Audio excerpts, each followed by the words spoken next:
Welcome to our Bard's Tale 4 Barrows Deep Spotlight, this time featuring character creation and progression.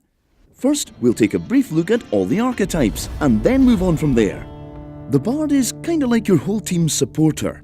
They provide magic melodies that can buff your party or weaken your enemies. They also gain spell points from drinking. Just don't overindulge. A passed-out Bard never did anyone any good. The practitioner wields powerful magical abilities, and not just for card tricks, the kinds of abilities that can turn the tide of battle. Bolts of lightning and gouts of fire are just the tip of the iceberg. Rogues are a clever bunch. They excel at assassinating high-priority targets during fights. Rogues can also help you sneak through dungeons, ambush enemies, and uncover extra loot. Just watch your purse with them, you know? The fighter is what the name would suggest, a person best suited to the front line to bang away on your enemies. They also have the ability to lure foes near and distract them away from more fragile allies. That seems properly heroic, so that will be my choice.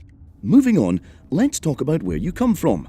The culture of your character determines a special passive ability, as well as their general appearance. As an example, dwarves have an almost supernaturally tenacious nature, which makes them immune to knockback and stunning. Basically, they're just incredibly stubborn. Elves are magical creatures who live for hundreds of years. With so much time on their hands, it's natural that they excel at the arcane arts. This is reflected in their stats, which, among other things, gives them an added spell point for battle.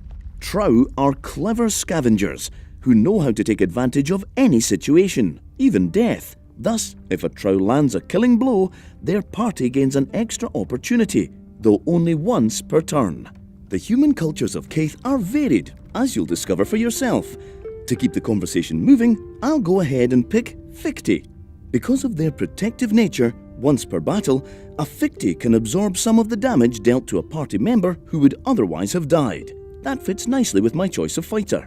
Here, we can personalize our new character just a bit. The portrait is what defines your character's final look. This fella looks lively, so let's choose him.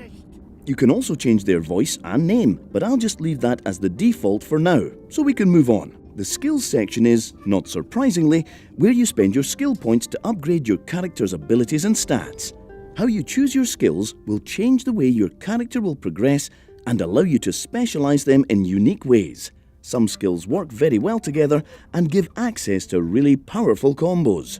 The chain you see in the middle acts like a sort of skill ceiling. You'll have to spend a certain amount of skill points to unlock the next section. And this is the character we've created. A force to be reckoned with for sure. As you can see, there's plenty of space for creativity when creating your own, and lots of interesting choices to be made as you progress. That's about it for now. I hope you all enjoyed this look at Bard's Tale 4 Barrows Deep.